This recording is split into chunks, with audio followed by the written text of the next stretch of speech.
back here with us on Urban Debate on Mirror Now. It is day 19 of Russia's unabated assault on Ukraine. Despite deadly airstrikes, fresh round of talks happened today between the two countries. Officials from Ukraine and Russia held talks via video conference. Both sides are expected to lay down their demand with focus on establishing a ceasefire. The talks are going to continue tomorrow as well. Ukraine demands complete withdrawal of Russian troops from its soil. Meanwhile, we are hearing that India is looking to buy oil from Russia at a discounted price. While India's oil dependence on Russia isn't much right now, it's about 1 or 2%, India is looking to increase its import of crude from Russia. India is the world's third largest oil consumer, and about 80% of our requirement is met via import. From Russia, we import about 2 to 3% of our total supply. Russia is looking to sweeten the deal with India. This is what sources have suggested to us. This is what government officials are hinting at, given the stringent sanctions that it faces by United States of America, how it has made Russian oil untouchable. Over the next half an hour, we will talk about the strategic and diplomatic moves that India is making at this point in time, because if it is going to be good economics, if indeed India decides to take oil from Russia, will it be good diplomacy as well? That's going to be our key focus on this debate. Joining us on the broadcast is Anil Triguniat, former Deputy Ambassador to Russia, Maruf Raza, Group Consulting Editor, Times Network, joining us, and Tushar Gupta, Senior Editor, Swarajya, also live with us this evening. Thank you very much, all of you gentlemen, for joining us here on Urban Debate on Mirror Now.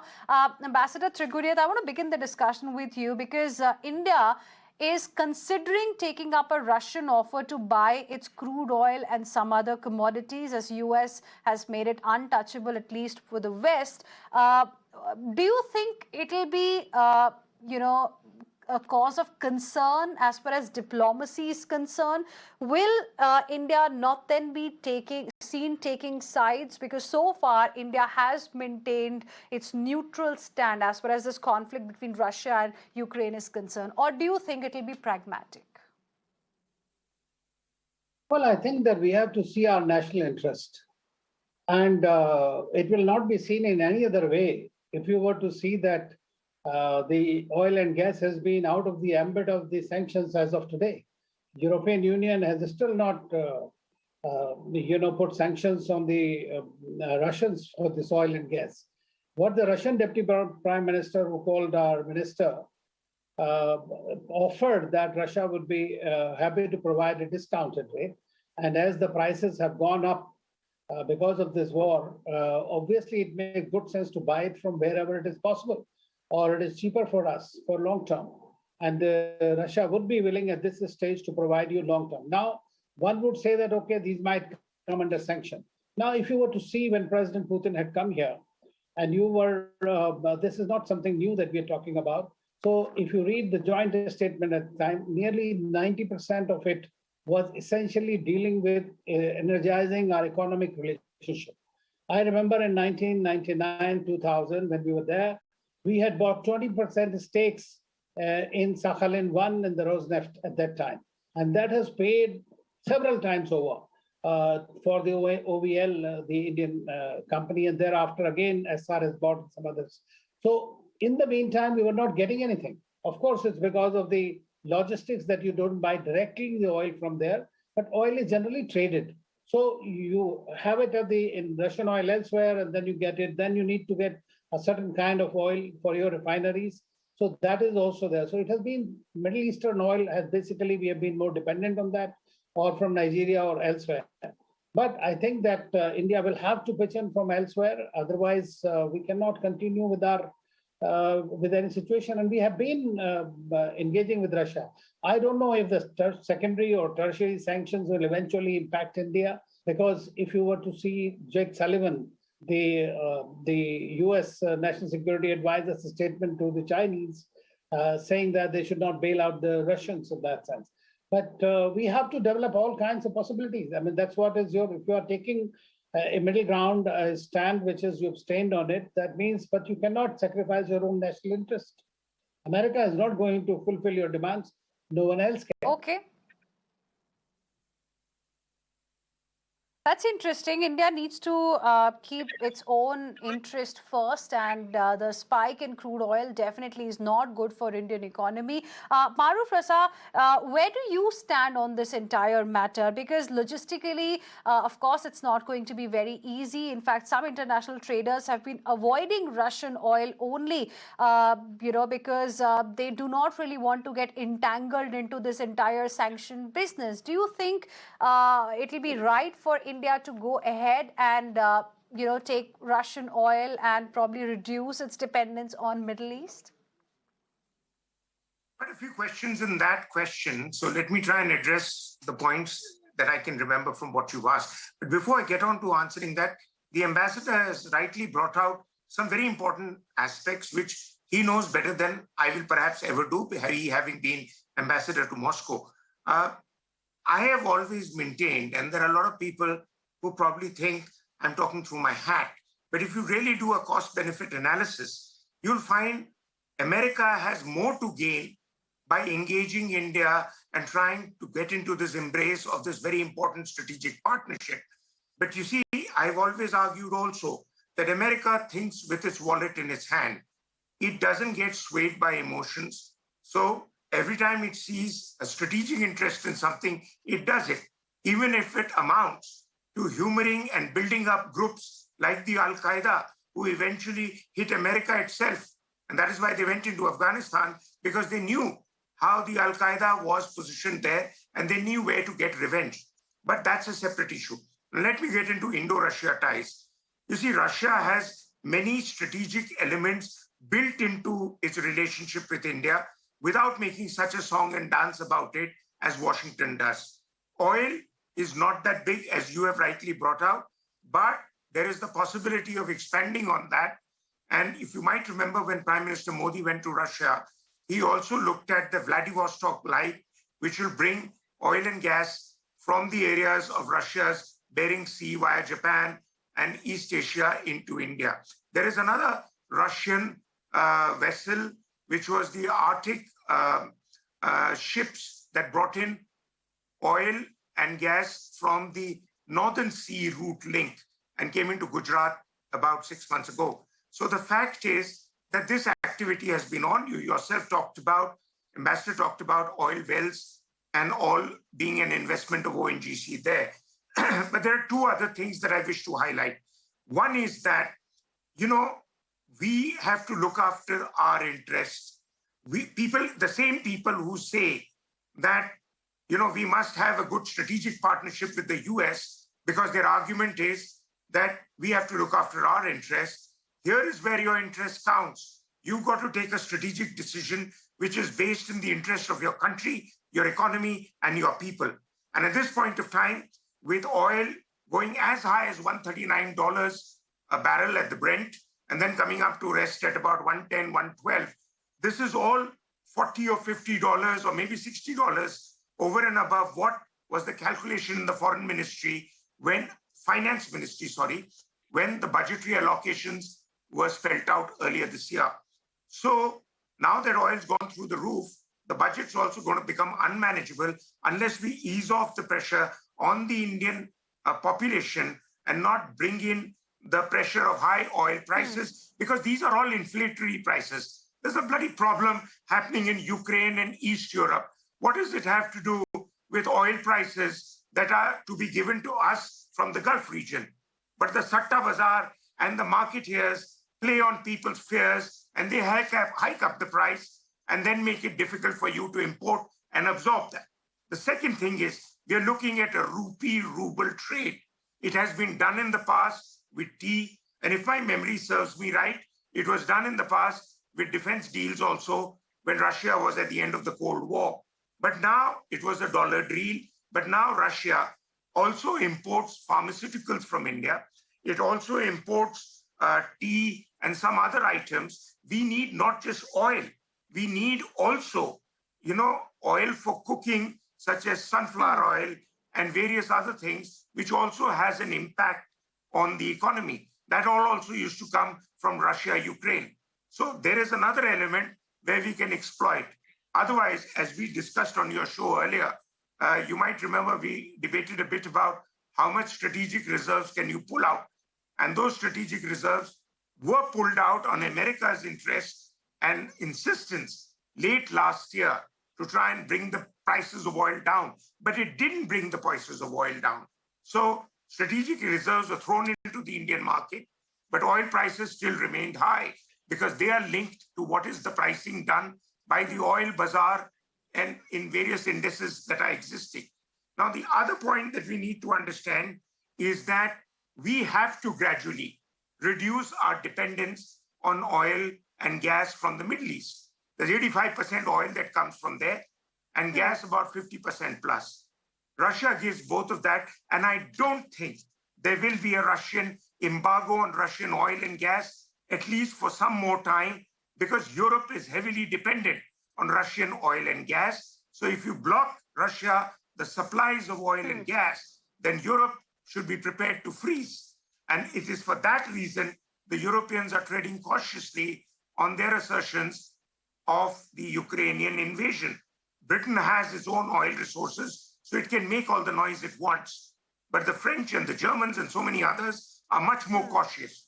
It is the oil card that Russia still holds. If they can provide it to us, help ease the pressure of inflation on our economy, good for us. And America has to accept the fact that we are an independent country with an independent foreign policy. And if you don't humor us, we will look towards Mother Russia again, and which is going to be jarring to the minds of people in Washington.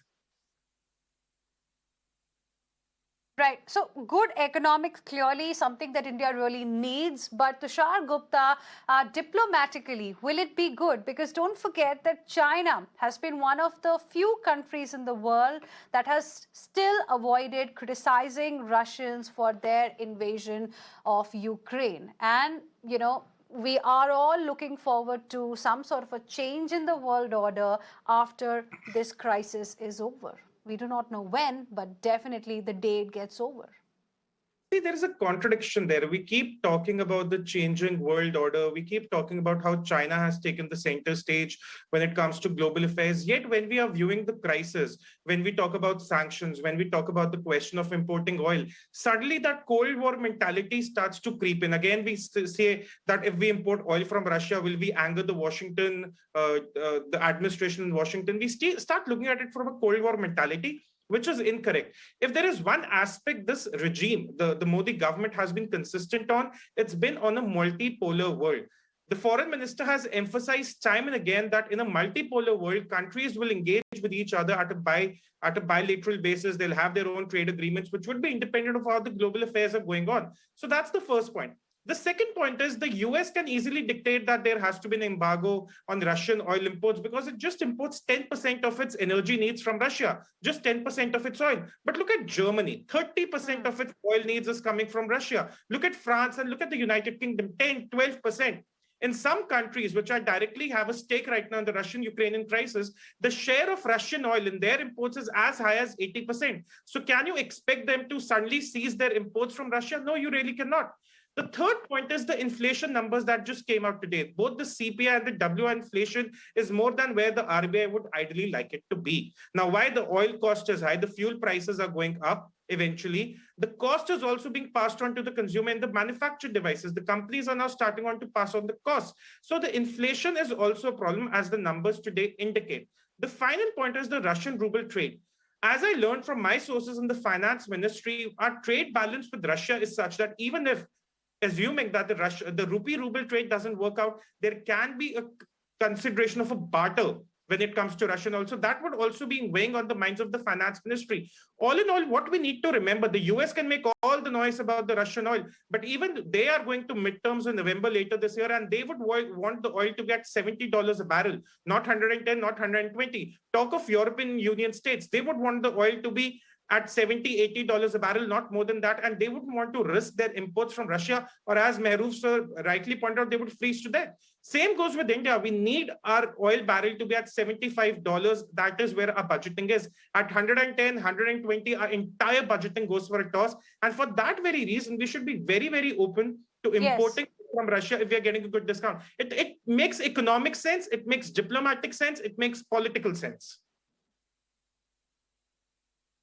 Okay, so you believe it makes economic sense, diplomatic sense, and political sense as well. And Ambassador Triguniat, probably there is some sort of positive response that India is getting from Russia, and that's the reason why many government officials believe that the prices of petrol and diesel here in the country have not been increased, despite the losses that the oil marketing companies here are witnessing. But again, if I talk about how currently there seem to be two groups forming, one pro-Russia, one against Russia. In pro-Russia, you've got countries like China, Turkey, Iran maybe, and a few others. Then there is this anti-Russia bloc, led by the US, UK, some European countries, because many are not okay with the sanctions that US has really imposed. So now in a situation like this, if India is seen or India agrees to import oil from Russia, diplomatically, will it not also then be sending a message? Because like I mentioned earlier, so far India has maintained a very neutral stand on this issue. But now if we go ahead, we have not condemned Russia for anything. We've always called for peace talks between both. But now if we go ahead, aren't we then in a way supporting Russia? Just a thought. We are already quite well embedded as far as Russia, our relationship with Russia is concerned. And as Maruk also mentioned about it, the relationship is so deep across the sectors, across the strategic sectors, be it space, be it nuclear energy, be it your defense or cybersecurity, and now this Far East policy. This is the only country we have extended $1 billion line of credit to the country for that. We are developing our relationships in a different way, and that is the problem has been the economic. Now, of course, this is going to be a real challenge. But what I feel now is that what is going to emerge is an alternate financial architecture. And then we will have to look at it, and as was mentioned earlier, that whether we do barter, we do rupee-ruble trade, we have already, this was very much in the agreement or the statement that was issued after Putin's visit in December. And I think that whatever messages go, as I said, is first thing for any country is its own national interest. And if your friends who say they are a strategic partner of yours, be it America, be it Russia, or be it anybody else, if they do not care for your national interest, then they're not your friends at all. So you have to take the view. And as far as the new dynamic and the new kind of mechanism that is likely to come, I have a feeling, and as you also mentioned about the grouping of countries, irrespective of what happens in the Ukrainian war, the whole global world order is going to be transitioned. It's already a disorder, but it's going to be transitioned into a Cold War 2.0. And in the 2.0, India once again has an opportunity for taking and leading the countries who are hankering for strategic autonomy. So I suggest we start looking at that dimension as well, to have some kind of a nations for a strategic autonomy kind of a grouping. And that is what then you can negotiate a better deal with both sides. Hina. Okay. Maruf, I want to give you the last word now. You know why I specifically asked that question again? Tushar, 1 second. Because before this conflict started, China was considered as the demon on the block, and suddenly it's Russia, which is everyone's enemy. Well, the fact is that China still for us is the number one enemy. And the US and its friends have put China away happily in the distance for 2-3 reasons. China's economic rise has been courtesy the United States and some other Western countries from a policy adopted around the time of Obama. And in fact, by Obama's time, it had begun to peak up. It was adopted earlier, that if China becomes rich and wealthy, it'll become like any other Western liberal democracy. But as I always say, that America has so many think tanks that I can't possibly count them, but they always get the broader assumptions wrong. Just like on India-Russia relationship.